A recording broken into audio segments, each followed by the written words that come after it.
نحمده ونصلي على رسوله الكريم اما بعد فاعوذ بالله من الشيطان الرجيم بسم الله الرحمن الرحيم اعوذ باللہ من الشیطان الرجیم بسم اللہ الرحمن الرحیم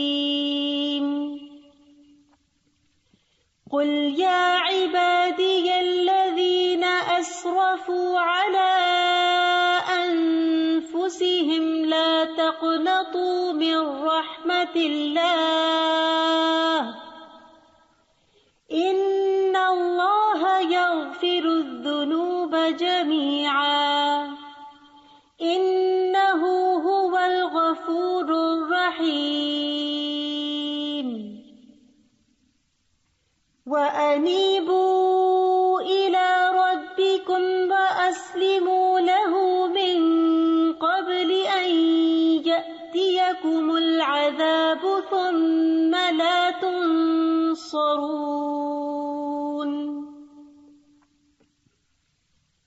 وَاتَّبِعُوا أَحْسَنَ مَا أُنزِلَ إِلَيْكُم مِّن رَّبِّكُم مِّن قَبْلِ أَن يَأْتِيَكُمُ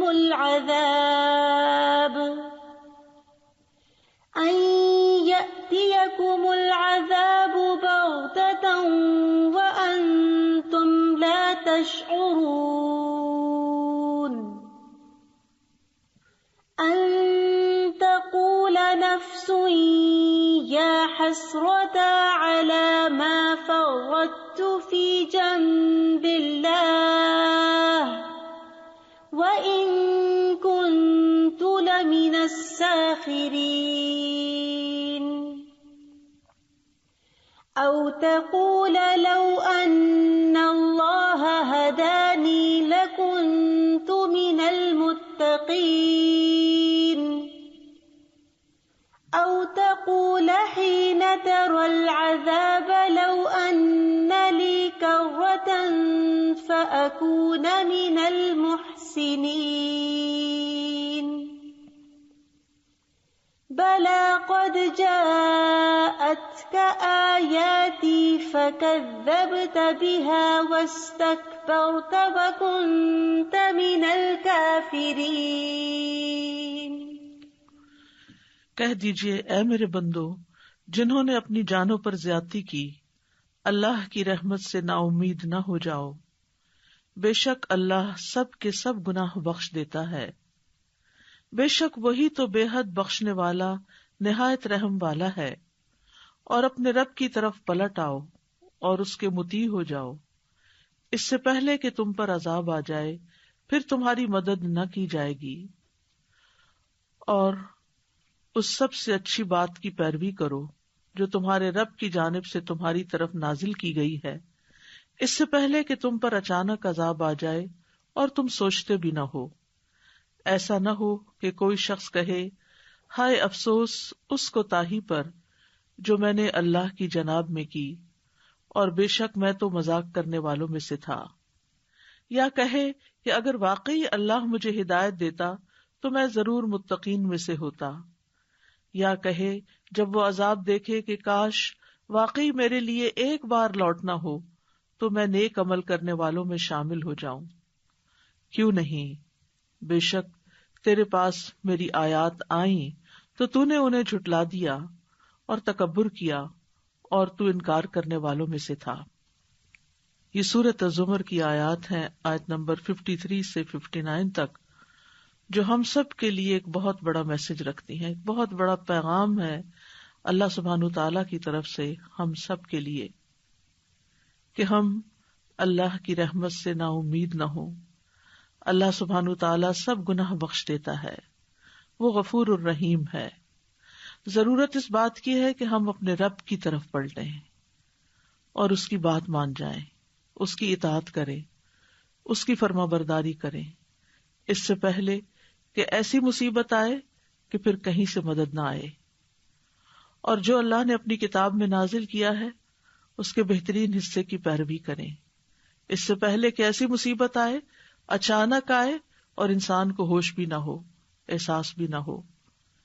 کہیں انسان یہ نہ کہتا رہ جائے کہ ہائے افسوس جو میں نے اللہ کی جناب میں کمی کوتاہی کی اور میں تو مذاق اڑانے والوں میں سے تھا، یعنی اپنے دین کا مذاق اڑاتا تھا اور اللہ کا حق بھی ادا نہیں کیا. یا انسان حسرتوں ندامت کی وجہ سے یہ نہ کہے کہ اگر اللہ مجھے ہدایت دیتا تو میں بھی متقین میں سے ہوتا. اس وقت جب مصیبت آ جائے اور وہ ٹالے نہ ٹلے تو پھر انسان اس وقت سوچے کہ کاش میں بھی تقویٰ کرنے والوں میں ہوتا.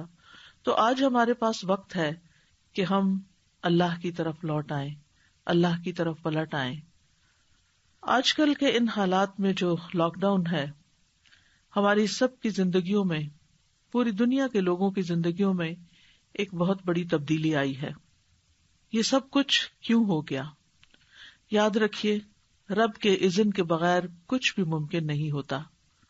ہماری زندگی میں جو کچھ بھی ہوتا ہے اس کے پیچھے اللہ کی مشیت ہوتی ہے.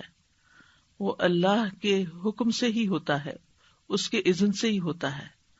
کیوں ہوتا ہے؟ اس میں اللہ سبحانہ تعالیٰ کی ایک بہت بڑی حکمت ہوتی ہے، اور اللہ سبحانہ تعالیٰ کی حکمت علم پر مبنی ہوتی ہے. وہ بندوں کے حق پہ ظلم نہیں کرتا، وہ بندوں کی خیر خواہی کرتا ہے. بندوں کو نقصان سے بچنے کے لیے انہیں کبھی ایسے امتحان میں ڈال دیتا ہے کہ وہ ہوش میں آئیں اور اپنے رب کی طرف رجوع کریں اور اپنے آپ کا محاسبہ کریں.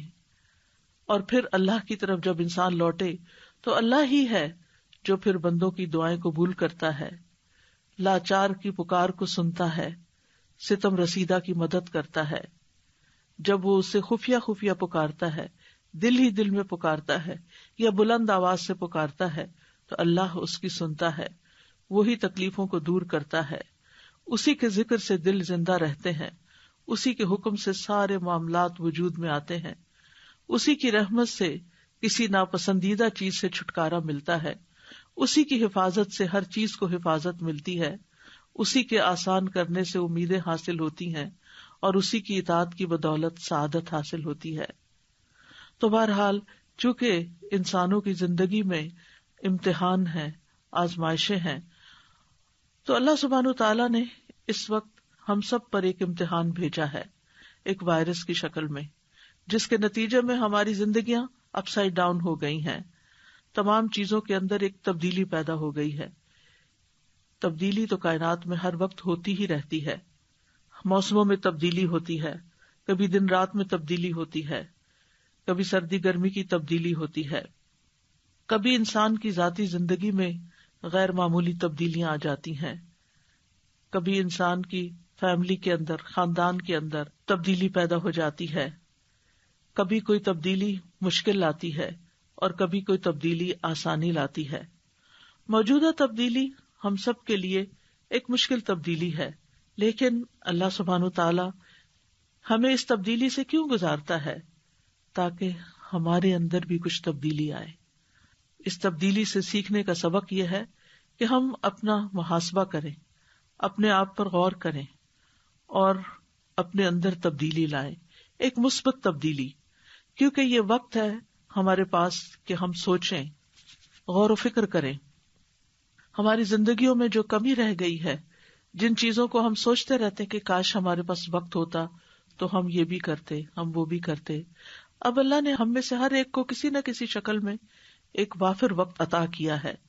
یہ وقت ایک ایسا وقت ہونا چاہیے کہ جس میں ہم اپنی تعمیر کر سکیں، اپنی شخصیت کی تعمیر، اپنے ایمان کی مضبوطی، اپنے اخلاق میں بہتری، اپنے علم میں اضافہ، اور وہ تمام چیزیں جن کی ہم تمنا کرتے رہتے ہیں، وہ اس وقت ہمیں اس تبدیلی سے کام لیتے ہوئے ان چیزوں کی طرف توجہ کرنی چاہیے. اور جہاں کوئی مسئلہ معلوم ہو، جہاں کوئی ہمیں یہ محسوس ہو کہ ہم بہت مشکل میں گھر گئے ہیں، تو اس کے لیے ہمیں اللہ سبحانہ تعالیٰ کی طرف رجوع کرنا چاہیے. تو اس لاک ڈاؤن میں سب سے پہلا، فرسٹ اینڈ فورموسٹ کرنے کا کام یہ ہے کہ ہم اللہ سبحانہ تعالیٰ سے اپنا تعلق مضبوط کریں، ہم اللہ سبحانہ تعالیٰ کی طرف رجوع کریں، ہم اپنی ہر چھوٹی اور بڑی مشکل، اپنے اندر اور باہر کی مشکل میں اللہ سبحانہ تعالیٰ کی طرف رجوع کریں، کیونکہ اللہ ہی ہے جس کے پاس ہر مسئلے کا حل ہے۔ وَلِلَّهِ مُلْكُ السَّمَاوَاتِ وَالْأَرْضِ وَاللَّهُ عَلَى كُلِّ شَيْءٍ قَدِيرٌ، اور اللہ ہی کے لیے ہے آسمانوں اور زمین کی بادشاہت، اور اللہ ہر چیز پر پوری طرح قادر ہے۔ لہذا اگر ہم کسی فرسٹریشن کا شکار ہیں، اگر ہمارے اندر بے پناہ سوال اٹھتے ہیں کہ یہ کیوں ہو گیا، یا یہ سوال اٹھتا ہے کہ یہ کیسے ہوگا، یہ وقت کب ختم ہوگا، ہماری زندگی کب نارمل ہوگی، تو ان سب چیزوں کے لیے ہمیں اللہ سبحانہ تعالیٰ کی طرف رجوع کرنا چاہیے۔ جب آپ اپنے اندر کے خیالات سے پریشان ہوں، جب آپ باہر کے لوگوں کی باتوں سے پریشان ہوں، جب آپ اپنے ماحول کے اندر پائی جانے والی آلودگی سے پریشان ہوں، تو اللہ کی طرف رجوع کریں، اللہ سے دعائیں کریں، اللہ سبحانہ تعالیٰ کا ذکر کریں، اللہ سبحانہ تعالیٰ سے باقاعدہ اس مسئلے کا حل مانگیں اور اس سے امن اور سلامتی طلب کریں۔ اور پھر ہم میں سے ہر ایک کو یہ یقین ہونا چاہیے کہ ہر نفع اور نقصان کا مالک اللہ ہے۔ اگر آج ہم اپنے زندگی میں ہونے والے نقصانات سے پریشان ہیں کہ ہماری جاب چلی گئی ہے، یا بزنس ڈاؤن ہو گیا ہے، یا معاشی مشکلات بڑھ گئی ہیں، تو اللہ سبحانہ تعالیٰ کے پاس اس کا بھی حل ہے۔ اللہ سبحانہ تعالیٰ کی طرف رجوع کریں۔ اگر ہم ذہنی اور روحانی یا جذباتی یا کسی بھی طرح کے تعلقات میں خرابی کی وجہ سے کسی اذیت کا شکار ہیں، تو یاد رکھیے ان سب کا حل بھی اللہ کے پاس ہے۔ اللہ کی طرف رجوع کیجیے۔ اگر اللہ سبحانہ تعالیٰ کسی کو کوئی تکلیف پہنچانے کا ارادہ کرے تو کوئی اور ایسا نہیں کہ جو اس کی تکلیف دور کر دے، اور اگر وہ رحمت کرنا چاہے تو کوئی اللہ کی رحمت کو روک نہیں سکتا۔ جس وقت دل گھبرائے تو کہیے حسبی اللہ، حسبی اللہ علیہ یتوکل المؤمنون، حسبی اللہ علیہ یتوکل المتوکلون۔ یہ بھی سورۃ الزمر ہی کی آیت نمبر 38 کے آخر میں آتا ہے۔ کہہ دیجئے کہ اللہ مجھے کافی ہے، اور توکل کرنے والے اسی پر توکل کرتے ہیں۔ سارے معاملات اللہ کے سپرد کر دیجئے۔ اللہ ہی ہے جو ان میں بہتری لا سکتا ہے۔ لوگوں کی طرف نہیں دیکھیے، اپنی طرف نہیں دیکھیے، اپنے علم، اپنی ذہانت، اپنی قوت بازو کی طرف نہیں دیکھیے، اللہ کی طرف دیکھیے، اللہ پر بھروسہ کیجیے۔ اور جو شخص ایسے میں اپنا آپ اللہ کے سپرد کر دیتا ہے اور محسن ہوتا ہے تو اس کا اجر بھی اس کے رب کے پاس ہے، اور اس پر کوئی خوف اور غم بھی نہ ہوگا۔ سورۃ البقرہ میں اللہ تعالیٰ فرماتے ہیں بلا من اسلم وجہہ للہ وہو محسن فلہ اجرہ عند ربہ ولا خوف علیہم ولا ہم یحزنون۔ کیوں نہیں، جس نے اپنا چہرہ اللہ کے تابع کر دیا اور وہ محسن ہے، نیکی کرنے والا ہے، اپنی ذاتی زندگی میں بھی اور لوگوں کے ساتھ بھی احسان کرنے والا ہے۔ اگر اس کو ایک روٹی میسر ہے تو آدھی دوسروں میں بانٹنے والا ہے، تو اس کے لیے اس کا اجر اس کے رب کے پاس ہے، اور ان پر نہ کوئی خوف ہے اور نہ وہ غمگین ہوں گے۔ تو اس وقت جو بھی ہم پر غم اور خوف چھائے ہوئے ہیں، ان کا حل، ان کا علاج اللہ ہی کے پاس ہے، اور اس نے یہ بتا دیا کہ اپنا آپ اللہ کے سپرد کرو اور نیکی کرتے چلے جاؤ، انشاءاللہ حالات میں تبدیلی ہوگی۔ اللہ کو کافی سمجھیں اور اللہ پر بھروسہ رکھیں۔ ہمیشہ یہ آیت دہرا دیا کریں، قُل لَن یُصِیبَنَا إِلَّا مَا كَتَبَ اللَّهُ لَنَا۔ آپ ان سے کہیے کہ ہمیں ہرگز کوئی تکلیف نہیں آئے گی، اگر آئے گی بھی تو وہ جو اللہ نے ہمارے لیے لکھ دی ہے۔ اور جب انسان اللہ پہ بھروسہ کرتا ہے تو اللہ اس کو کافی ہو جاتا ہے۔ وَمَن يَتَوَکَّلْ عَلَى اللَّهِ فَهُوَ حَسْبُهُ إِنَّ اللَّهَ بَالِغُ أَمْرِهِ قَدْ جَعَلَ اللَّهُ لِكُلِّ شَيْءٍ قَدْرًا۔ اور جو شخص اللہ پر بھروسہ کرے تو وہ اسے کافی ہے، اللہ اپنا کام پورا کر کے رہتا ہے۔ بلا شبہ اللہ نے ہر چیز کا ایک اندازہ مقرر کر رکھا ہے، اللہ نے ہر چیز کا ایک وقت مقرر کر رکھا ہے۔ بیماری آتی ہے اپنے وقت پہ جاتی ہے، مشکلات آتی ہیں اپنے وقت پر جاتی ہیں، تبدیلی کوئی آتی ہے اچھی یا بری تو وہ بھی اپنے وقت کے ساتھ ہی دوبارہ تبدیل ہوتی ہے۔ لہذا ہر معاملے میں اللہ سے فریادیں کریں، بہتری کے لیے اللہ کی طرف رجوع کریں۔ کائنات کی ہر چیز اللہ کے آگے سوال کر رہی ہے، ہمیں بھی اللہ ہی سے مانگنا چاہیے۔ سورۃ الرحمن میں آتا ہے یسألہ من فی السماوات والارض کل یوم هو فی شأن، اسی سے مانگتا ہے جو کوئی آسمانوں اور زمین میں ہے، ہر دن وہ ایک نئی شان میں ہے. لہٰذا مانگتے ہوئے مایوس نہ ہو، مانگتے چلے جائیں. سبھی اس سے مانگ رہے ہیں، آپ بھی اسی سے مانگیے. اللہ کے سامنے اپنی حاجات رکھیے. امن یجیب المضطر اذا دعاہ ویکشف السوء، بھلا کون ہے جو لاچار کی فریاد رسی کرتا ہے جب وہ اسے پکارتا ہے اور اس کی تکلیف دور کر دیتا ہے. تو وہ تو اللہ ہی ہے جو بے قرار کی دعا سنتا ہے، اس کی پکار سنتا ہے جب بھی وہ اسے پکارتا ہے، دن میں پکارتا ہے یا رات کے وقت پکارتا ہے. وَيَكْشِفُ السُّوءَ، اور وہ اس کی تکلیف دور کر دیتا ہے. لہٰذا اگر ہمیں ان حالات میں کسی بھی طرح کی کوئی تکلیف محسوس ہوتی ہے تو اللہ سبحانہ تعالیٰ ہی کی طرف رجوع کریں، کیونکہ اللہ تعالیٰ فرماتے ہیں میں اپنے بندے کے گمان کے ساتھ ہوتا ہوں جو وہ میرے ساتھ گمان رکھتا ہے. جب وہ مجھے یاد کرتا ہے میں اس کے ساتھ ہوتا ہوں. اگر وہ مجھے اپنے دل میں یاد کرے تو میں بھی اسے اپنے دل میں یاد کرتا ہوں. اگر وہ مجھے بھری محفل میں یاد کرے تو میں اس سے بہتر محفل میں اسے یاد کرتا ہوں. اگر وہ میری طرف ایک بالشت آئے تو میں اس کی جانب ایک گز نزدیک ہوتا ہوں. اگر وہ مجھ سے ایک گز نزدیک ہو تو میں اس سے 2 گز نزدیک ہوتا ہوں. اگر وہ میری طرف چلتا ہوا آئے تو میں دوڑتا ہوا اس کے پاس آتا ہوں. لہذا اپنا سفر اللہ کی جانب شروع کر دیں، اللہ کی طرف لوٹیں. اللہ کی طرف رجوع کرنے کی وجہ سے قوم یونس سے عذاب ٹل گیا تھا، مصیبت دور ہو گئی تھی. سورۃ یونس میں اللہ تعالیٰ فرماتے ہیں سو کوئی ایسی بستی کیوں نہ ہوئی جو ایمان لائی ہو، پھر اس کے ایمان نے اسے فائدہ دیا ہو یونس کی قوم کے سوا. جب وہ ایمان لے آئے تو ہم نے ان سے ذلت کا عذاب دنیا کی زندگی میں ہٹا دیا اور انہیں ایک وقت تک سامان دیا. لہذا ہمیں اپنے ایمان کی تجدید کی ضرورت ہے. پھر اللہ سے اچھا گمان رکھے. اللہ تعالیٰ فرماتے ہیں میں اپنے بندے کے گمان کے مطابق ہوتا ہوں، وہ میرے ساتھ جیسا چاہے گمان رکھے. اگر ہم اس کی رحمت کی امید رکھیں گے تو انشاءاللہ رحمتیں آئیں گی. مشکل دور ہونے کی، دعا سنے جانے کی امید رکھیں گے تو انشاءاللہ دعائیں قبول ہوں گی. اور پھر جب اللہ کو پکاریں، اللہ سے دعا کریں تو اس کے اچھے اچھے ناموں سے اس کو پکاریں، اس کے ناموں کا واسطہ دے کر اس کو پکاریں، اس کے ناموں کو وسیلہ بنائیں. وَلِلَّهِ الْأَسْمَاءُ الْحُسْنَى فَادْعُوهُ بِهَا، اور سب سے اچھے نام اللہ ہی کے ہیں سو اسے ان کے ساتھ پکارو. تو جب بندہ اللہ کے ناموں کے ساتھ اس کو پکارتا ہے تو اس کی دعائیں قبول ہوتی ہیں. ہم اکثر پریشان تو رہتے ہیں لیکن پکارتے نہیں، اور پھر پکارتے بھی ہیں تو پکارنے کا ڈنگ نہیں آتا اور وہ طریقے معلوم نہیں کہ جن سے دعائیں قبول ہوتی ہیں. لہذا دعا کی قبولیت کا ایک طریقہ یہی ہے کہ اللہ کے اچھے اچھے ناموں کا ذکر کر کے ان کے ساتھ اس کو پکارا جائے. یا رحمان، یا رحیم، یا کریم، یا جلیل، یا رب العالمین، یا من بیدہ ملکوت السماوات والارض، یا من ہوا علی کل شیء قدیر.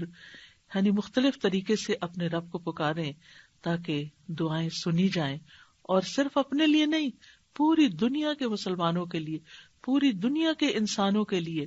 نہ صرف یہ کہ انسانوں کے لیے بلکہ جتنی بھی مخلوقات زمین پر بستی ہیں سب کے لیے، کیونکہ جب کچھ مشکل آتی ہے تو سبھی کسی نہ کسی طرح متاثر ہوتے ہیں. پھر اس کے بعد سب سے اہم چیز یہ ہے اس لاک ڈاؤن کے دوران کہ دل ہی دل میں اللہ کا ذکر کرتے ہوئے، اپنی نمازوں کی پابندی کرتے ہوئے، نیکی کے کام کرتے ہوئے اپنے وقت کا بہترین استعمال کریں، اپنے دن کو بھرپور طریقے سے گزارنے کی پلاننگ کریں.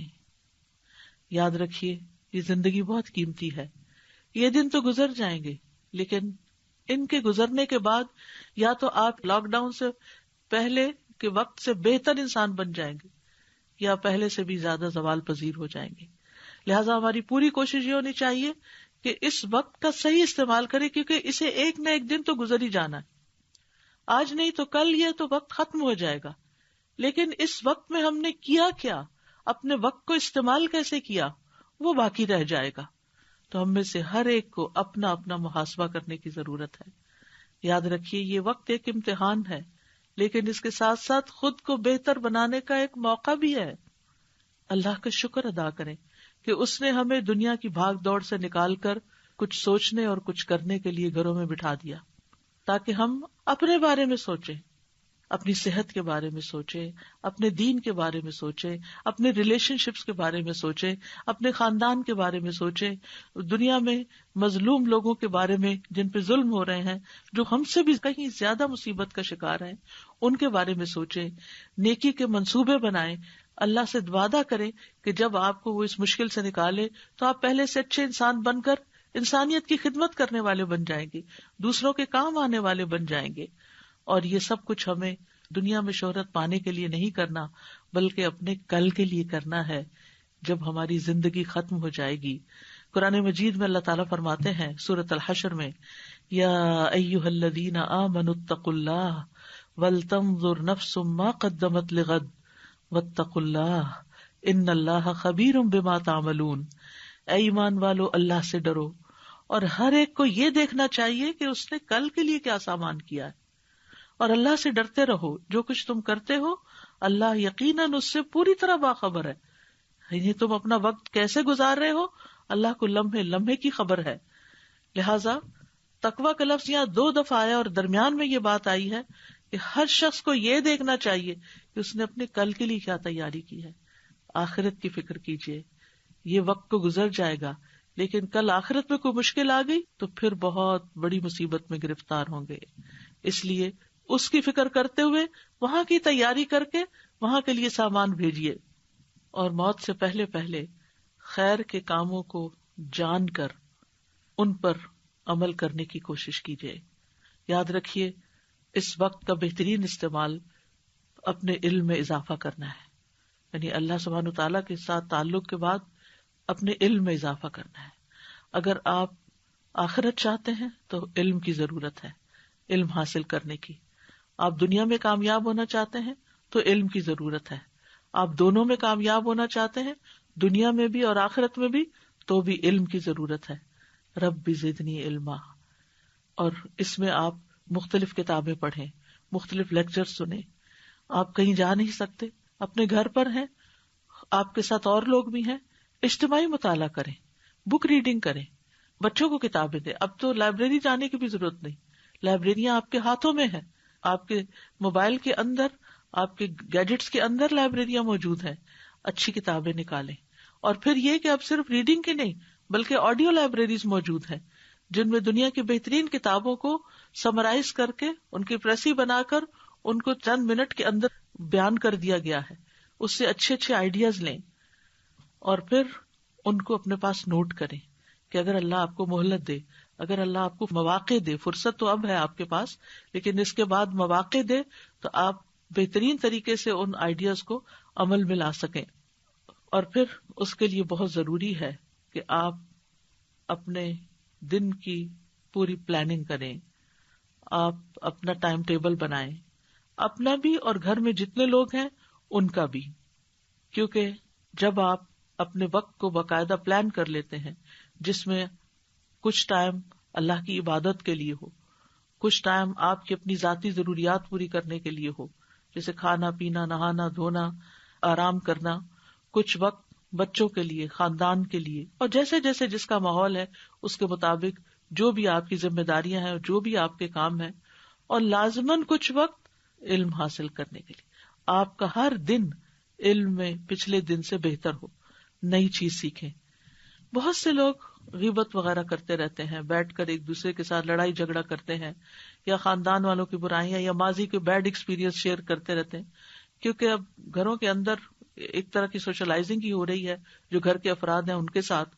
تو بعض اوقات ان کے ساتھ بیٹھ کر ہم ایسی چیزیں کرنے لگتے ہیں کہ جو نہیں کرنی چاہیے، وہ باتیں کرنے لگتے ہیں کہ جو تعلقات کو بھی خراب کرنے کا باعث بنتے ہیں اور اعمال کو بھی برباد کرنے کا سبب بنتی ہیں، مثلا غیبت، چغلی، اس قسم کی چیزیں.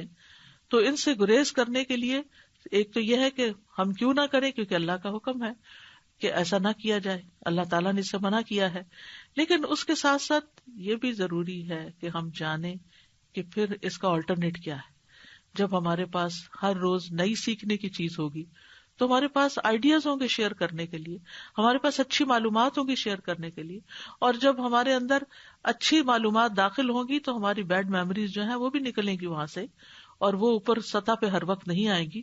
کیونکہ انسان جب فارغ ہوتا ہے تو شیطان جیسا دشمن اس پہ حملہ آور ہوتا ہے اور اس کو ستاتا ہے اور اس کو منفی باتیں یاد کرواتا ہے، زندگی میں ہونے والی محرومی اور ناکامیوں کے بارے میں یاد کرا کے آپ کو تنہائی میں بھی رلا دے گا. تو اس سے آپ نے بچنا ہے. شیطان کا ایک بہت بڑا وار ہے کہ وہ آپ کو غمگین کرتا ہے، لہٰذا آپ نے غم سے چھٹکارا پانا ہے. اور غم سے چھٹکارا ہو ہی نہیں سکتا جب تک کہ آپ اللہ کے ذکر کے ساتھ اپنی کو مثبت مصروفیت نہ رکھیں. لہٰذا بہت ضروری ہے کہ آپ صبح اٹھ کر اپنے دن کا اسکیڈول بنائیں، اپنے ہفتے کا اسکیڈول بنائیں اور اپنے کاموں کی باقاعدہ پلاننگ کریں کہ کون سے کام ہیں جو گھر والوں کے ساتھ مل جل کر کرنے ہیں، اس کا وقت مقرر کریں.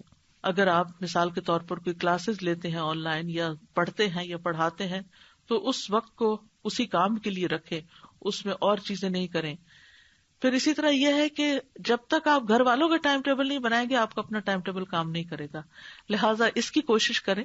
ہو سکتا ہے گھر میں بزرگ ہوں یا بڑے ہوں، ان کو آپ اپنے ٹائم ٹیبل کے مطابق نہ لا سکیں، لیکن آپ کے بچے تو لازمی طور پر ان کے ساتھ اپنی کمیونیکیشن بڑھا کر ان کے لیے ٹائم مقرر کریں، ان کے کھانے کا ٹائم مقرر کریں، روٹین بنائیں، بچوں کے لیے اسکرین ٹائم مقرر کریں، سب کے مشورے سے ٹائم ٹیبل بنائیں.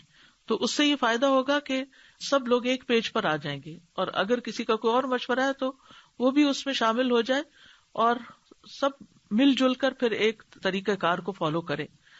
جیسے آپ اپنی جاب پر ایک ٹائم ٹیبل فالو کرتے تھے یا اپنے اسکول میں کرتے تھے یا اپنے کسی ورک پلیس پہ کرتے تھے، تو اسی طرح اپنے گھر کے اندر آپ سمجھیں کہ اب آپ کا ورک پلیس آپ کا گھر ہے اور جو کچھ کرنا ہے آپ نے گھر کے اندر کرنا ہے. لہٰذا اس کے لیے ایک پراپر پلاننگ اور روٹین جو ہے اس کو شامل کر لیں. پھر اسی طرح یہ کہ گھر کے کاموں کو بانٹ لیں، یعنی خود بھی کام کریں اور بچوں سے بھی کروائیں. سب کی اس طرح کی ڈیوٹیز رکھیں اور وہ اسکیڈول جو ہے وہ لگا دیں. جیسے کسی ورک پلیس پر سب کا کاموں کا اسکیڈول لگا ہوتا ہے، اسی طرح گھر میں بھی آپ اسی طرح امیجن کر کے ہر چھوٹے سے لے کے بڑے بچے تک سب کے لیے آپ ایک پلاننگ کریں اور ان سے کاموں میں مدد مانگیں، اور اس سے آپ کی بانڈنگ بھی بڑھے گی. آپ دیکھیں کہ ہم عام طور پر ترستے ہیں کہ بچوں کے ساتھ کوئی وقت نہیں ملتا ان کے ساتھ وقت گزارنے کا، لیکن اللہ نے ایک موقع دے دیا ہے کہ ان کے ساتھ وقت کیسے گزارا جائے. چاہے فادرز ہوں یا مدرز ہوں یا خاندان کے بزرگ ہوں، سب کو ان کے ساتھ مل کے ایک وقت گزارنے کی ضرورت ہے، اور وہ وقت ایسا ہو جس میں کسی کے سامنے بھی اسکرین نہ ہو. اس میں عام طور پر بڑے جو ہیں وہ ایک بری مثال قائم کرتے ہیں، بچوں کو اکٹھا بھی کر لیتے ہیں اور پھر خود واٹس ایپ پر چلے جاتے ہیں اور وہ وہاں سے اٹھ جاتے ہیں اور یا شور ہنگامہ اور لڑائی جھگڑا شروع ہو جاتا ہے. جب جس چیز کا ٹائم ہو تو باقی چیزیں ڈی کلٹر کر دیں، ان کو الگ کر دیں، ان کو ہٹا دیں وہاں سے. پھر اسی طرح یہ ہے کہ یہ وقت جو ہے اس میں بچوں کے ساتھ جو کچھ آپ پڑھیں ان سے ڈسکس کریں، چاہے قرآن مجید میں سے، دینی کتابوں میں سے، دنیاوی کتابوں میں سے. اسی طرح جو کچھ وہ پڑھیں وہ آپ کے ساتھ شیئر کریں. آپ دیکھیے کہ زندگی میں کامیاب وہ نہیں ہوتے کہ جو بچے اسکولوں میں یا اپنی پروفیشنل لائف میں بہت نمبر حاصل کر لیتے ہیں یا بڑی بڑی ڈگریاں لے لیتے ہیں. کامیاب وہ ہوتے ہیں کہ جو اس قابلیت کے ساتھ ساتھ اپنے ریلیشن شپ اچھے بنانا جانتے ہیں، کمیونیکیٹ کرنا جانتے ہیں، اپنے آپ کو ایکسپریس کرنا جانتے ہیں. تو اس کے لیے بہت ضروری ہے کہ یہ ایک بہت اچھا موقع ہے. آپ گھر میں یوں بھی کر سکتے ہیں کہ ہر بچے کی ایک دن باری لگائیں اور اس میں اسے باقاعدہ اگر ہو سکے تو ایک وائٹ بورڈ دے دیں، اس پر وہ لکھ کر، بچوں کو بہت لکھنے کا بھی شوق ہوتا ہے، جس اسکول میں ٹیچر لکھ کر بورڈ پر چیزیں ایکسپلین کرتی، اسی طرح وہ بھی اپنے پڑھے ہوئے کو باقاعدہ ایکسپلین کریں، لکھیں، کمیونیکیٹ کریں، بیان کریں، اپنے حافظے سے چیزوں کو ایکسپریس کرنے کی کوشش کریں اور مثبت کنسٹرکٹیو تعمیری باتیں کریں. تو انشاءاللہ اس سے آپ دیکھیں کہ ایسی ان کی بہترین ٹریننگ ہوگی کہ زندگی میں انشاءاللہ کامیاب انسان بنیں گے. کیونکہ اگر ہمارے بچے اپنے آپ کو ایکسپریس ہی نہیں کر سکتے اور دوسروں کے ساتھ بات ہی نہیں کر سکتے یا اپنی مشکل ہی کسی کو بتا نہیں سکتے، کیونکہ بعض اوقات ہماری ہی غلطیوں کی وجہ سے، ہماری ہی منفی رویوں، مار پٹائی اور بچوں کا کانفیڈینس ختم کرنے کی وجہ سے بعض اوقات ان کے اندر ایسا ڈر اور ایسا خوف بیٹھ جاتا ہے کہ وہ اپنی کوئی جینوئن بات جو ہے وہ بھی صحیح طور پر دوسروں کے ساتھ کمیونیکیٹ نہیں کر سکتے. پھر اس میں ایک بات یہ بھی ضروری ہے کہ آزمائش کا وقت جو ہے نا یہ تفریح کا وقت نہیں ہے.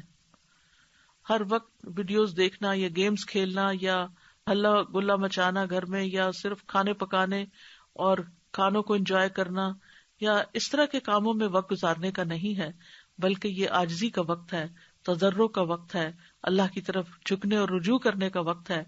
لہذا غفلت سے بچیں. ہم ان دنوں کو شعوری طور پر گزاریں، غافل نہ ہوں، اپنے وقت کو قیمتی جانیں. ابن عباس کہتے ہیں کہ رسول اللہ صلی اللہ علیہ وسلم نے ایک شخص کو نصیحت کرتے ہوئے فرمایا کہ 5 چیزوں کو 5 چیزوں سے قبل غنیمت سمجھو. اپنی جوانی کو اپنے بڑھاپے سے پہلے، اپنی صحت کو اپنی بیماری سے پہلے، اور اپنی مالداری کو اپنی فقیری سے پہلے، اور اپنی فراغت کو اپنی مصروفیت سے پہلے، اور اپنی زندگی کو اپنی موت سے پہلے. اللہ نے اس وقت ہمیں زندگی دی ہے، مال دیا ہے، صحت دی ہے، فراغت دی ہے. یعنی پوری زندگی میں شاید اتنی فراغت نہ ملی ہو کبھی جتنی فراغت ان دنوں میں آپ کے پاس ہو سکتی ہے. لہذا اس کو غنیمت سمجھتے ہوئے اس سے بھرپور فائدہ اٹھایا جائے. لیکن یہ کہ اکثریت انسانوں کی، جیسا کہ نبی صلی اللہ علیہ وسلم نے فرمایا کہ وہ اپنے وقت سے فائدہ اٹھانے کی بجائے خسارے میں پڑ جاتے ہیں. رسول اللہ صلی اللہ علیہ وسلم نے فرمایا 2 نعمتیں ایسی ہیں کہ جن کے بارے میں اکثر لوگ خسارے میں ڈالے گئے ہیں، ایک تندرستی اور دوسرے فراغت. یاد رکھیے وقت کو ضائع کرنا موت سے زیادہ سنگین عمل ہے. ابن قیم کہتے ہیں وقت کو ضائع کرنا موت سے زیادہ سنگین ہے، کیونکہ وقت کو ضائع کرنا تمہیں اللہ اور آخرت کے گھر سے کاٹ دے گا، اور موت تمہیں دنیا اور اس کے رہنے والوں سے کاٹ دے گی. لہذا اپنے وقت کی قدر کریں. ابن الجوزی کہتے ہیں کہ انسان کو چاہیے کہ وہ اپنے زمانے کی اہمیت اور وقت کی قدر کو پہچانے، بس اس کا ایک لمحہ بھی اللہ کے علاوہ کسی دوسرے کی قربت کو حاصل کرنے میں ضائع نہ ہو. یعنی ہر وہ کام کرتے جائیں جس سے اللہ کا قرب حاصل ہو، چاہے وہ عبادت کی شکل میں ہو، چاہے وہ خدمت کی شکل میں ہو. اور جو قول اور عمل سب سے زیادہ افضل ہو اسے سب سے پہلے ادا کرے، پھر اس کے بعد جو قول اور عمل افضل ہو وہ انجام دے. اور خیر کے کاموں کے لیے اس کی نیت بغیر کمزوری کے اس طرح قائم رہنی چاہیے کہ اس کا جسم اس عمل کو کرنے سے عاجز نہ آئے. یعنی دونوں چیزیں ہو گئیں کہ بہترین قول اور بہترین عمل، یعنی خیر کا کوئی بھی کام ہو، چھوٹا ہو یا بڑا ہو، اسے کرنے کے لیے اپنے آپ کو انسان پیچھے نہ رکھے. پھر اسی طرح نیک لوگوں میں سے کسی کا کہنا ہے کہ بندے کے پاس 5 نہیں بلکہ صرف 4 اوقات ہیں: نعمت، آزمائش، اطاعت اور نافرمانی. اور ان اوقات میں سے ہر وقت میں آپ کے اوپر اللہ کی عبودیت کا حق ہے. تو اس لیے جس کا وقت اطاعت گزاری میں گزر رہا ہو تو اس کا راستہ یہ ہے کہ وہ اللہ کے اپنے اوپر احسان کو ذہن میں لائے کہ اللہ نے اسے یہ کام کرنے کی توفیق عطا کی ہے. یعنی اگر ہم اپنے وقت کو صحیح بھی استعمال کر رہے ہیں تو اس پر شکر ادا کرنے کی ضرورت ہے کہ یہ اللہ کا مجھ پر احسان ہے کہ اس نے مجھے یہ نعمت عطا کی ہے، اسی نے ہدایت دی، اسی نے توفیق دی کہ میں یہ کام کرنے کے قابل ہوا. پھر اسی طرح اگر وہ نعمتیں مال کی شکل میں ہیں، اولاد کی شکل میں ہیں، گھر کی شکل میں ہیں، کھانے پینے کی وافر مقدار موجود ہے اس کی شکل میں ہے، دنیا بھر سے رابطے کے لیے، یعنی یہ لاک ڈاؤن ایسا لاک ڈاؤن نہیں ہے کہ جس میں آپ بالکل تنہا رہ گئے ہیں، ورچولی آپ پہلے سے بھی زیادہ دوسروں کے ساتھ کنیکٹڈ ہیں. قریب کے رشتے داروں کے علاوہ دور کے لوگ جن سے کبھی ملاقات نہیں ہوئی ان سے بھی بات کرنے کی فرصت مل گئی. تو جتنی بھی کوئی نعمتیں ملتی جائیں ان سب پر شکر ادا کرتے جائیں. اور اگر شکر گزاری نہیں ہے، دل میں شکر مانگیں، کیونکہ شکر مانگنے سے ملتا ہے. رب اعنی علی ذکرک و شکرک و حسن عبادتک. امام ابن تیمیہ رحمۃ اللہ علیہ یہ دعا اپنے سجدے میں مانگا کرتے تھے. اس دعا کو لازم کر لے، اے اللہ تو ہی میری مدد فرما اپنے ذکر پر، اپنے شکر پر اور بہترین عبادت پر. عام دنوں میں بھی یہ دعا مانگنی چاہیے، لیکن ان دنوں میں خاص طور پر پورے شعور کے ساتھ یہ دعا مانگے، کیونکہ بعض اوقات ہمیں شکر ادا کرنا نہیں آتا. اور اس کے ساتھ ساتھ نعمتوں کے زوال سے پناہ مانگے. اللہم انی اعوذ بک من زوال نعمتک وتحول عافیتک وفجاءۃ نقمتک. اور اسی طرح تیسری چیز یہ ہے کہ اگر ہمیں احساس ہو رہا ہو کہ ہم اپنا وقت صحیح استعمال نہیں کر رہے اور اطاعت کے جو کام ہمیں کرنے چاہیے وہ نہیں کر پا رہے، تو اس پر کثرت سے توبہ اور استغفار کریں. کیونکہ بعض اوقات ہم نیک کام بھی کر رہے ہوتے ہیں لیکن اس سے زیادہ کچھ ایسے غلط کام کر رہے ہوتے ہیں کہ جو نیک کاموں کو ضائع کر دینے کا باعث بن جاتے ہیں. لہذا اس پر توبہ ضروری ہے. ہم شعوری توبہ نہیں کرتے، ہم اپنی غلطیوں کو مانتے نہیں، ہمیں احساس نہیں ہوتا. لیکن جب انسان تنہا ہوتا ہے یا انسان کے پاس وقت ہوتا ہے یا لوگوں سے جب اس کا میل ملاپ ختم ہوتا ہے تو اس کو اپنے اندر جھانکنے کا موقع ملتا ہے. اور یہ اللہ تعالیٰ کا بہت بڑا احسان ہوتا ہے کہ کسی بندے کو اس کا گناہ یاد دلا دے اور اس پر اس کو شرمندگی محسوس ہونے لگے اور اس کو توبہ کی توفیق دے دے، کیونکہ موت سے پہلے پہلے توبہ قبول ہوتی ہے.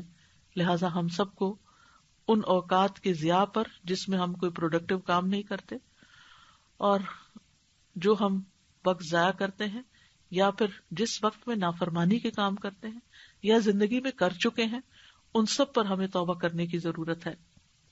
اور پھر یہ کہ جو بھی کوئی مصیبت یا آزمائش ہے زندگی میں، کیونکہ بعض لوگوں کی واقعی اس لاک ڈاؤن سے مصیبتیں بڑھ گئی ہیں، آزمائشیں اور زیادہ بڑھ گئی.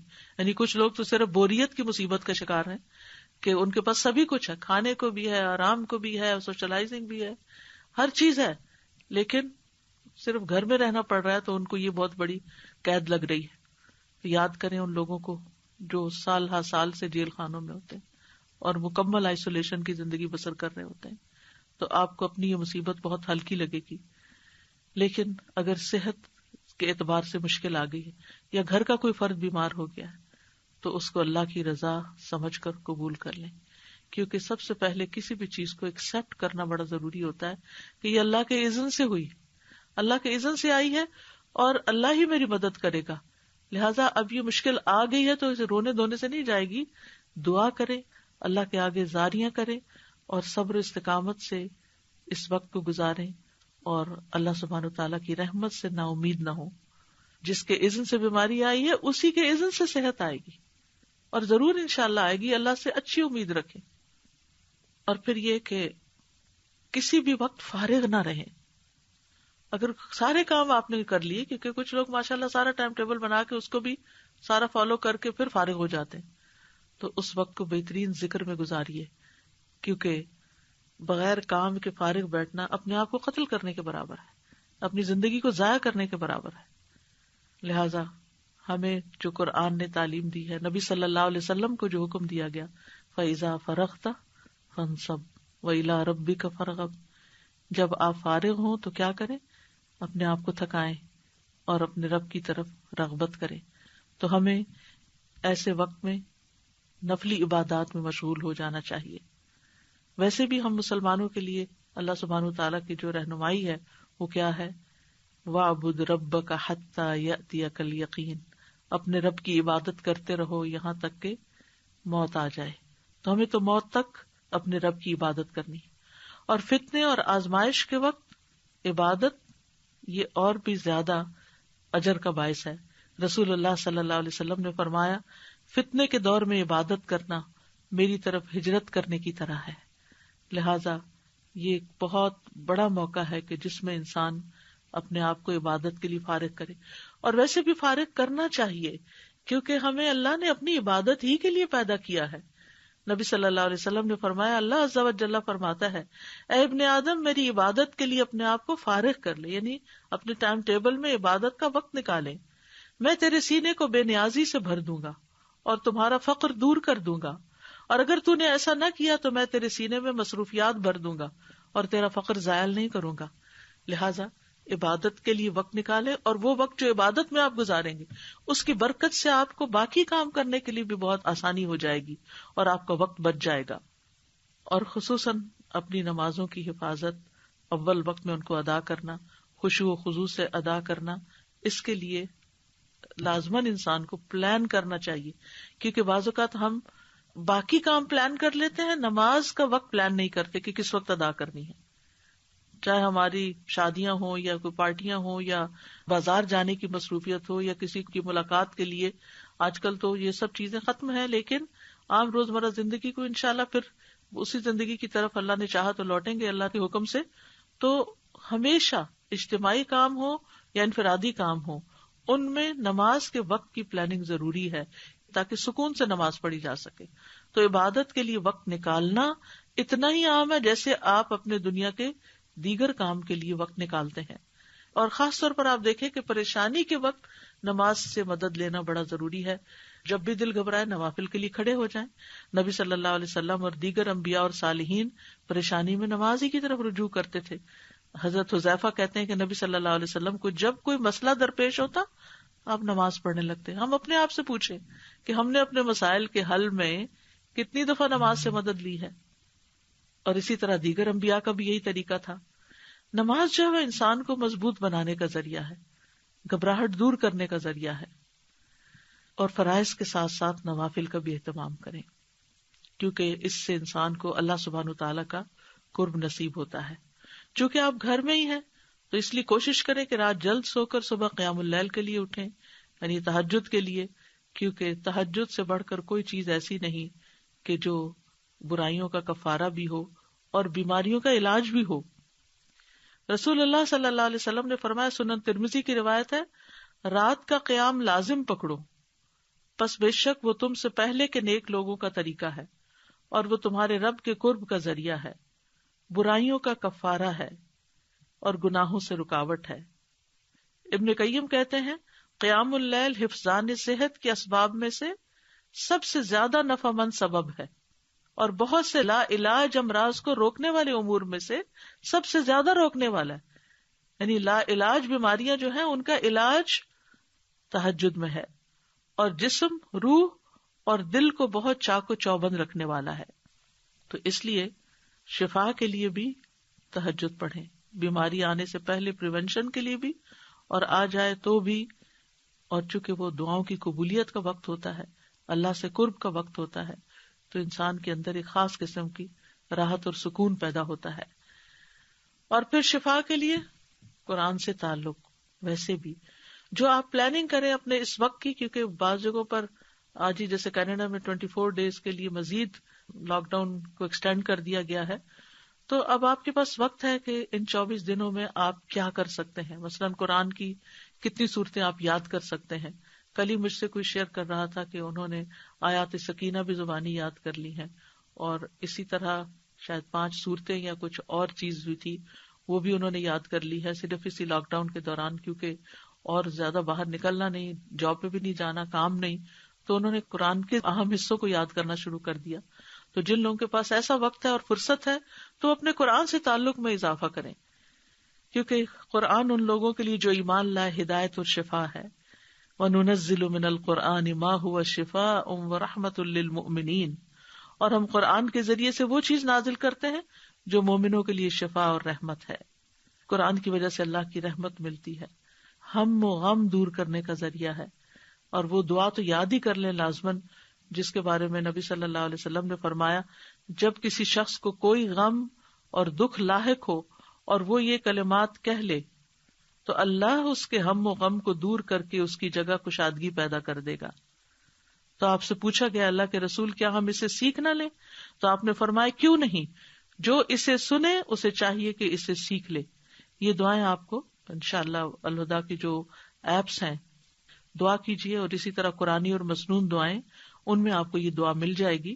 دعا میں پڑھ دیتی ہوں تاکہ آپ کو یاد رہے.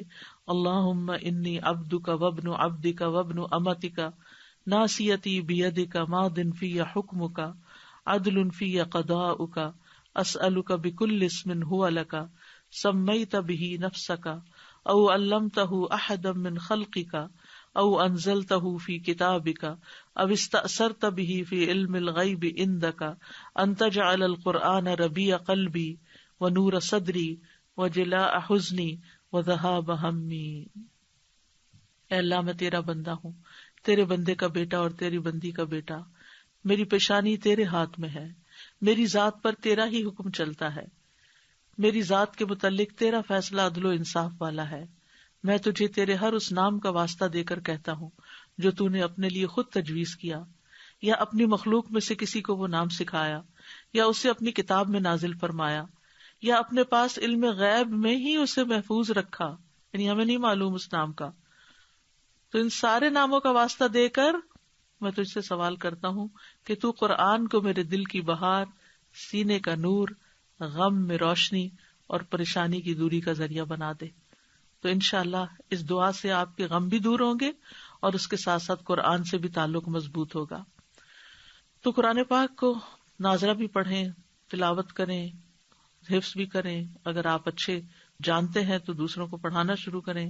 بچوں کو آپ دیکھیں، بعض اوقات یہی شکایت ہوتی ہے، قاری صاحب نہیں ملتے، کوئی پڑھانے والا نہیں ہے، بچوں کی عمر بڑی ہو گئی ہے. تو اس وقت بچے جب گھر پہ ہیں تو ان کو آپ دیگر اسٹڈیز کے ساتھ ساتھ قرآن بھی ہر روز کچھ نہ کچھ ضرور پڑھائیں.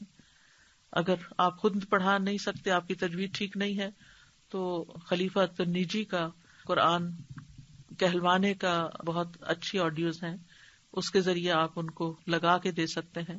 میں خود جب اپنے بچوں کو بچپن میں پڑھا رہی تھی، انہوں نے تو خیر قاری صاحب سے پڑھا، لیکن جس دن چھٹی ہوتی تھی تو میں لازماً ان کو آڈیو لگا کر دیتی تھی قرآن کا، اور ساتھ قرآن کھول دیتی تھی کہ ساتھ ساتھ اس کے دورائیں، تاکہ بور بھی نہ ہو اور صحیح طور پر سن کے، کیونکہ قرآن مجید نبی صلی اللہ علیہ وسلم کو جبریل علیہ السلام نے آ کر سنایا تھا.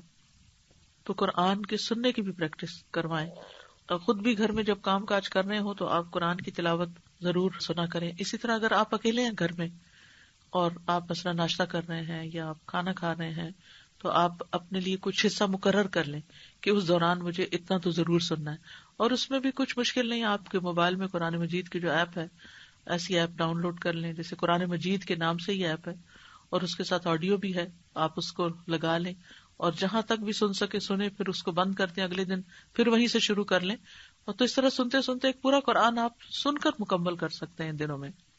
اور آگے رمضان بھی آ رہا ہے الحمدللہ، تو رمضان کی پلاننگ بھی ابھی سے شروع کر دیں، کیونکہ اب ہو سکتا ہے کہ آپ تراویح کے لیے نہ جا سکیں، ہو سکتا ہے کہ آپ کسی دورہ قرآن میں نہ جا سکیں، تو آپ اپنے گھر پر ہی ایسی پلاننگ کریں کہ دورہ قرآن بھی سن سکیں، تلاوت بھی سن سکیں، تراویح بھی پڑھ سکیں، مصحف کھول کر بھی. اور مصحف اگر کھولنا رکھنا مشکل ہے تو موبائل کی ایپ سے آپ کھول کے قرآن مجید کو دیکھ کر بھی پڑھ کے اپنا قیام لمبا کر سکتے ہیں. اس کے علاوہ کام کاج کرتے ہوئے اگر آپ کے ہاتھ مصروف ہیں تو آپ زبان سے اللہ کا ذکر کرتے رہیں، تسبیحات کی کثرت کریں، کیونکہ ڈر، گھبراہٹ، پریشانی میں تسبیحات فائدہ دیتی ہیں.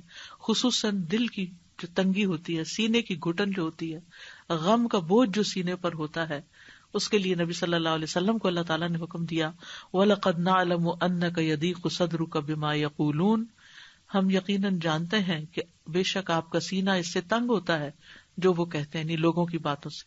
بس اپنے رب کی حمد کے ساتھ اس کی تسبیح کریں اور سجدہ کرنے والوں میں شامل ہو جائیں. تو گویا نماز اور تسبیحات غم اور گھٹن کو دور کر دیں گے انشاءاللہ، اور آپ اپنے گھروں میں اتنی وسعت محسوس کریں گے کہ آپ کو یہ احساس ہی نہیں ہوگا کہ آپ لاک ڈاؤن میں ہیں. اور پھر اپنے رب کی عبادت کریں یہاں تک کہ آپ کے پاس یقین یعنی موت آ جائے. اسی طرح رسول اللہ صلی اللہ علیہ وسلم نے فرمایا، جو رات سے خوف کھائے کہ وہ اسے پریشان کرے گی، یا مال کے ساتھ بخل کرے کہ وہ خرچ ہو جائے گا، یا دشمن کے سامنے بزدلی کرے کہ وہ اسے قتل کر دے گا. اور اس وقت تو کرونا جو ہے وہی سب سے بڑا دشمن بنا ہوا ہے، تو اسے چاہیے کہ اس قول کی کثرت کر دے، سبحان اللہ و بحمدہ. یہ اللہ کے نزدیک سونے کا پہاڑ اللہ کے راستے میں خرچ کرنے سے زیادہ محبوب ہے.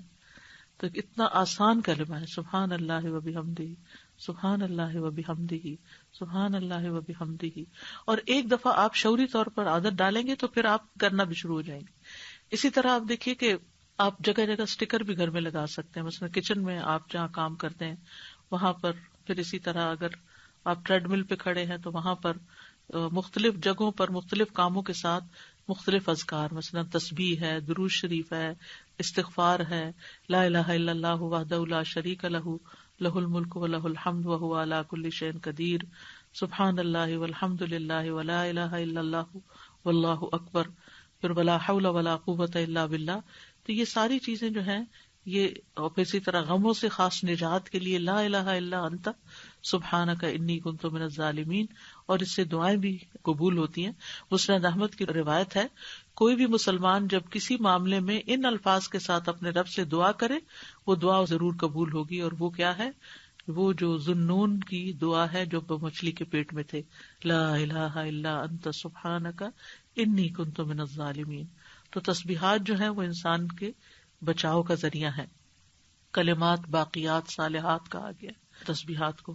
پھر اسی طرح ہمیں کثرت سے توبہ کی بھی ضرورت ہے کہ ما اصاب من مصیبت فبما کسبت ایدیکم، جو مصیبت تم پہ آتی ہے تمہارے اپنے ہاتھوں کی کمائی ہوتی ہے۔ تو اس لیے ہم سب کو توبہ کی ضرورت ہے، استغفار کی ضرورت ہے۔ اللہ تعالیٰ فرماتے ہیں لولا تستغفرون اللہ لعلکم ترحمون، تم اللہ سے بخشش کیوں نہیں طلب کرتے کہ تم پہ رحم کیا جائے۔ اگر ہم چاہتے ہیں کہ اللہ تعالیٰ رحمت فرمائے تو استغفار کی ضرورت ہے۔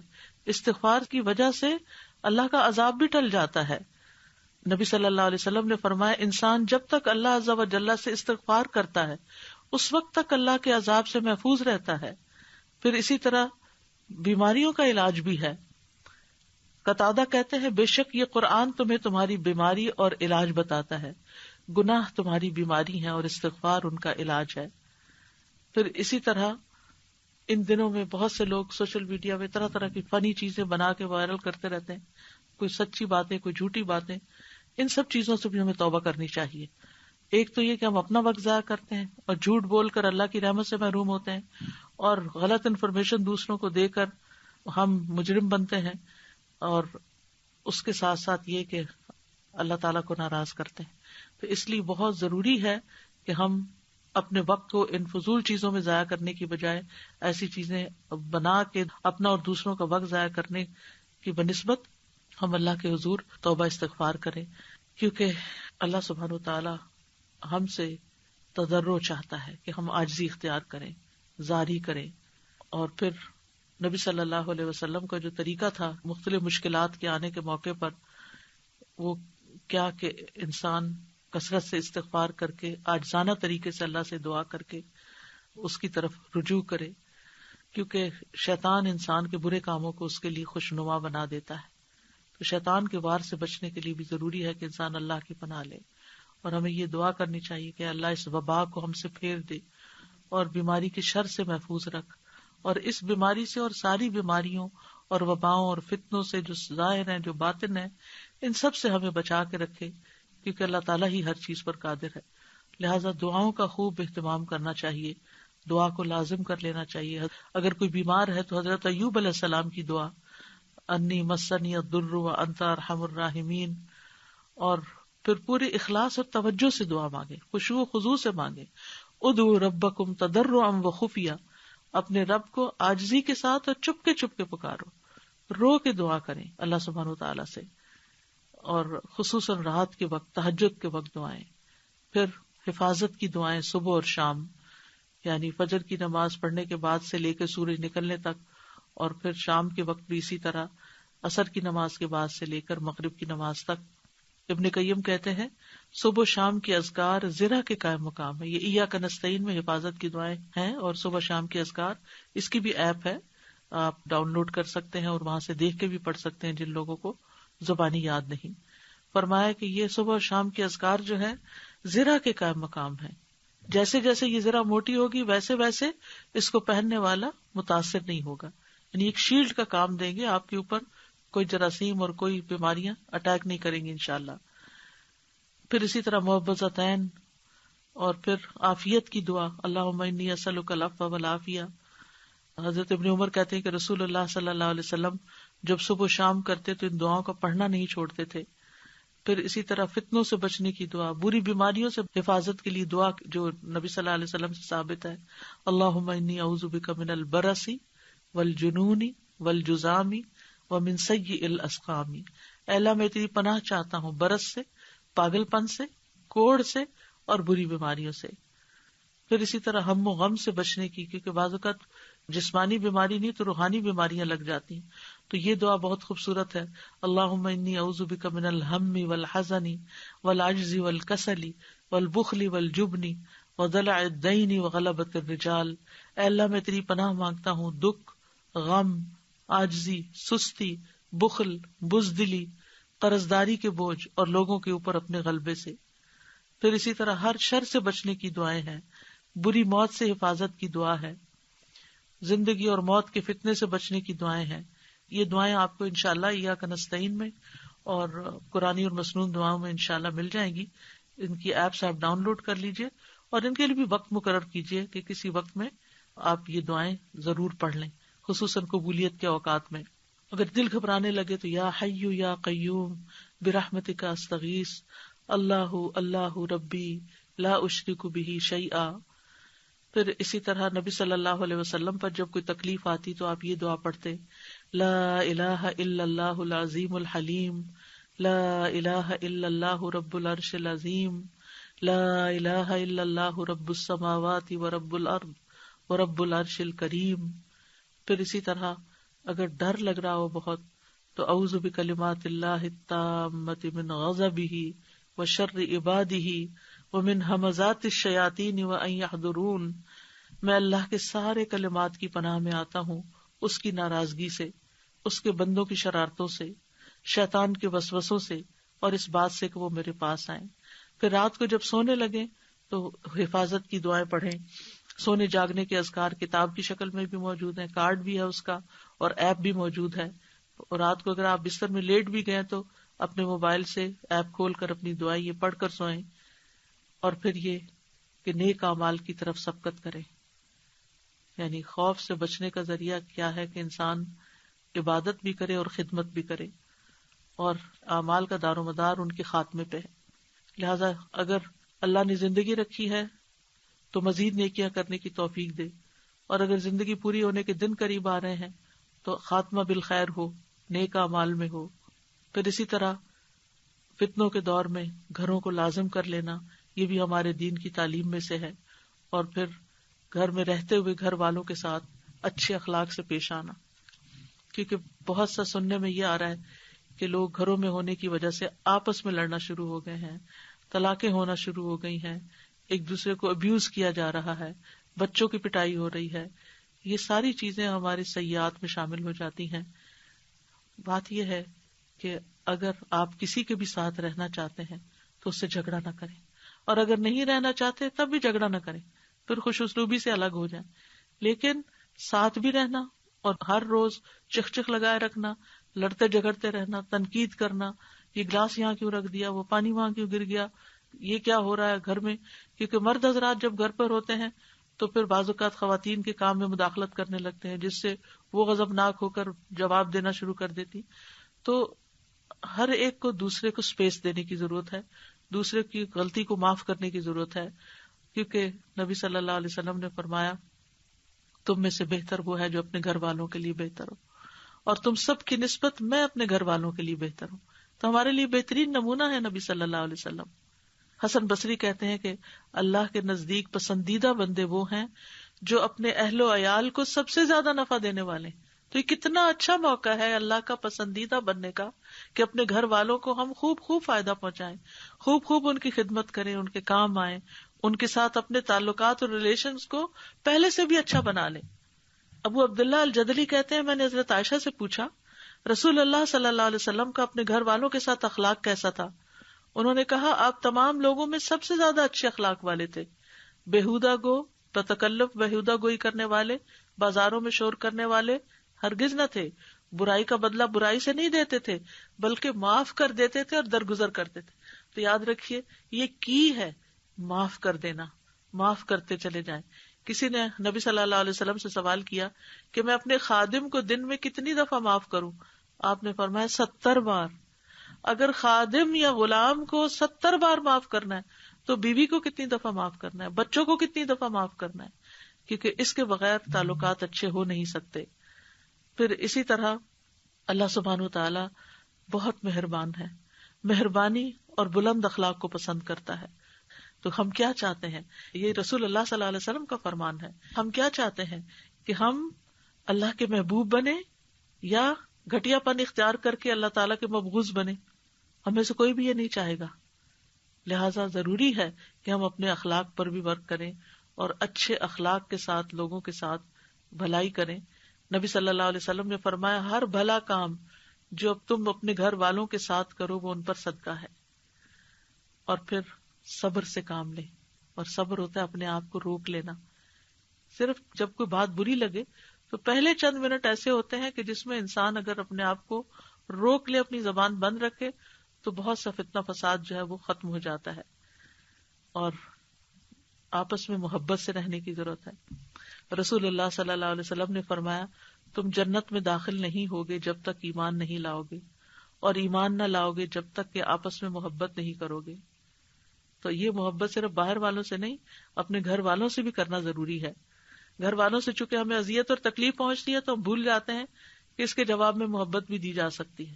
لیکن جو شخص صبر کرتے ہوئے جواب میں ادفع باللتی ہی احسن رویہ اختیار کرے تو للذین احسنوا الحسنى وزیادہ, تو جو اچھا کرے گا اس کے لیے اچھائی ہی اچھائی ہے اور زیادہ بھی ہے. لہذا بہترین انسان وہ ہے کہ جو نیکی اور بھلائی میں دوسروں سے آگے بڑھ جائے. ہمارے ہاتھ اور زبان سے دوسرے مسلمان محفوظ رہیں, اپنے شر سے ہم کسی کو بچا لیں, یہ سب سے بہترین چیز ہے. پھر لڑائی جھگڑے سے بچ کے رہے, کیونکہ نبی صلی اللہ علیہ وسلم نے فرمایا اللہ کے ہاں سب سے زیادہ ناپسندیدہ آدمی وہ ہے جو سخت جھگڑالو ہو, یعنی بات بات پہ جھگڑا کرنے والا. پھر اسی طرح بد کلامی سے بچنے کی ضرورت ہے, فحش گوئی سے بچنے کی ضرورت ہے. نبی صلی اللہ علیہ وسلم نے فرمایا شیطان اس بات سے مایوس ہو گیا کہ اب دوبارہ نمازی اس کی پوجا کریں, البتہ وہ ان کے درمیان اختلافات پیدا کرنے کے درپے ہے. لہٰذا یہ اختلاف بہن بھائیوں میں بھی ہو سکتا ہے, رشتہ داروں میں بھی ہو سکتا ہے, میاں بیوی میں بھی ہو سکتا ہے, دیگر مسلمانوں اور انسانوں کے ساتھ بھی ہو سکتا ہے. لہٰذا شیطان کے شر سے بچے. اس کے علاوہ چونکہ بیماری ابھی تک بھی پھیلی ہوئی ہے تو اس لیے چند حفاظتی اقدامات جو ہمارا دین ہمیں سکھاتا ہے وہ یہ کہ ہم اپنی طہارت کا خیال رکھیں, باوضو رہیں, ہر نماز کے لیے وضو کریں, رات کو سونے سے پہلے ہو سکے تو وضو کریں, کیونکہ اس کا بھی بہت اجر ہے کہ فرشتہ جو ہے ساری رات ایسے شخص کے لیے بخشش کی دعا کرتا ہے. اور وضو جو ہے وہ انسان کے نفس کے علاج کا ذریعہ بھی ہے, یعنی انسان بہت سی تنگی اور گھبراہٹ سے باہر نکل آتا ہے. پھر ہاتھوں کی صفائی کا خیال, ہمارے دین نے تو ہمیں یہ تعلیم بہت پہلے کی دی ہوئی ہے. آپ نے فرمایا جب کوئی نیند سے بیدار ہو تو اپنا ہاتھ پانی میں ڈالنے سے پہلے دھو لے, تم میں سے کوئی نہیں جانتا کہ رات اس کا ہاتھ کہاں رہا. پھر اسی طرح آپ نے یہ بھی فرمایا جو شخص اس حال میں سو گیا کہ اس کے ہاتھ پہ چکنائی لگی رہ گئی اور اس نے اسے دھویا نہیں اور پھر اسے کچھ ہو گیا تو اپنے آپ ہی کو ملامت کرے. پھر اسی طرح ناک کی صفائی, نبی صلی اللہ علیہ وسلم نے فرمایا جب کوئی نیند سے بیدار ہو اور وضو کرے تو 3 مرتبہ ناک میں پانی ڈال کے جھاڑے, کیونکہ شیطان اس کی ناک کے باندھ میں رات گزارتا ہے. پھر برتنوں کی صفائی, برتنوں میں سانس نہ لیں, رات کو برتنوں کو ڈھانپ کے رکھیں, صبح اجوا کھجوریں کھائیں, اگر وہ نہ ہو تو دیگر کھجوریں بھی کھائی جا سکتی ہیں. اللہ سبحانہ تعالیٰ سے دعا ہے کہ وہ ہمارے اس وقت کو خیر و عافیت کے ساتھ, ایمان میں اضافے کے ساتھ, عمل صالح میں اضافے کے ساتھ گزارے, تاکہ ہم جب اس مشکل سے باہر نکلیں تو ہم پہلے سے کہیں بہتر انسان بن چکے ہوں, نہ کہ پہلے سے بھی شریر. اللہ سبحانہ تعالیٰ ہمیں اس سے بچا کے رکھے, ہر شر سے. اللہ تعالیٰ آپ کو بھی اور آپ کی فیملیز کو بھی سب کو اپنے حفظ و امان میں رکھے. وآخر دعوانا ان الحمد للہ رب العالمین. سبحانک اللہم و بحمدک, اشہد ان لا الہ الا انت, استغفرک و اتوب الیک. السلام علیکم و رحمۃ اللہ وبرکاتہ.